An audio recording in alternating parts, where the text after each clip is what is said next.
વાવ ખાતે cyber crime Banaskantha દ્વારા લોક જાગૃતિ seminar યોજાયો।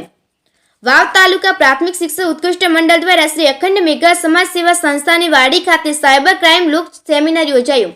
વાવ અખંડ મેઘવા સમાજની વાડીમાં સાયબર ક્રાઇમ લોક જાગૃતિ સેમિનારનું આયોજન કરવામાં આવ્યું હતું, જેમાં સાયબર ક્રાઇમ પાલનપુરથી ટીમ દ્વારા ઉપસ્થિત લોકોએ પ્રોજેક્શન દ્વારા સાયબર ફ્રોડથી બચાવવાના વિવિધ ઉપાયો બાબતે શૈલેષભાઈ લુવાએ સુંદર માર્ગદર્શન પૂરું પાડ્યું હતું અને જણાવ્યું હતું કે અત્યારે ડિજિટલ યુગમાં લોકોએ ઇન્ટરનેટના ઉપયોગથી વિવિધ પ્રકારની લોભામણી જાહેરાતો, ઇન્સ્ટાગ્રામ, ફેસબુક, વોટ્સઅપને હેકરો હેક કરી લોકોનું ડુપ્લિકેટ આઈડી બનાવી પૈસા પાડવાનું કાર્ય કરતા હોય છે, જેવા કે કુરિયર ડિલિવરી, લોન એપ્લિકેશન વગેરે પ્રકારની એપ્લિકેશનો દ્વારા લોકોની છેતરપિંડી કરીને લાખો રૂપિયા પડાવી લેતી હોય છે।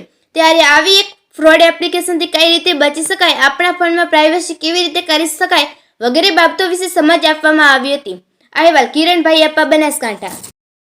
આજના કાર્યક્રમ શું કહેશો બેન? ઓકે, આજે વાવ ખાતે વાવ તાલુકા પ્રાથમિક શિક્ષણ ઉત્કર્ષ મંડળ દ્વારા એક સાયબર ક્રાઇમ લોક જાગૃતિ સેમિનારનું આયોજન કર્યું હતું।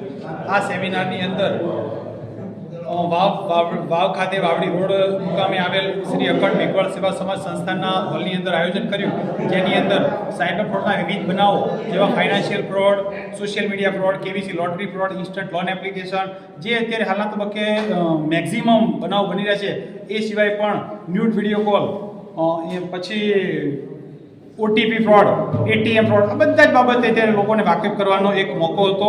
એ બાબતે અમે પાલનપુરથી સ્પેશિયલ આજે અહીંયા ઉપસ્થિત રહી અને સાયબર ક્રાઇમના લોક જાગૃતિ સેમિનારનું આયોજન કર્યું। આજુબાજુમાંથી પંથકમાંથી સારી એવી સંખ્યામાં લોકો વધારી અને આજના સેમિનારને સફળ બનાવે છે। Thank you.